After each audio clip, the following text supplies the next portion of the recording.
బిడ్డ పుడితే ఎవరు చూస్తారా అని. ఎవరు చూస్తారా? అవునమ్మా. నీ అన్న బిడ్డల్ని ఎవరు చూశారా? వాళ్ళకి జోలపాడి లాలిపోసింది ఎవర్రా? నీ వదినా, నీ అన్న? నేన్రా. వాళ్ళ బిడ్డలు పెంచి పెద్ద చేసిన దాన్ని నీ బిడ్డలు నాకు బరువైపోతారా? ఒరే, నేను తల్లినేరా, 3 బిడ్డల కన్నా తల్లిని. తల్లికి బిడ్డలు ఎప్పుడు బరువు కారా? అలా అనుకున్న తల్లి తల్లే కాదరా, గొడ్రాలు. కడుపులో బిడ్డను చంపుకొని నన్ను గొడ్రాలు చేశారు. కష్టం అంటే కష్టం. మీకు సేవలు చేసి చేసి అలసిపోయాను.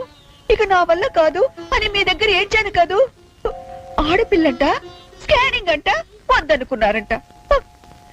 మీ మంచి చెడ్డ చూసే పెద్దదాన్ని ఇది చెయ్యొచ్చా చెయ్యకూడదా అని ఒక్క మాట అడగకూడదా? అత్తయ్య, ఈ చీరకి బ్లౌజ్ మ్యాచ్ అవుతుందా? ఆ పెళ్లికి ఆ పట్టు చీర కట్టుకుని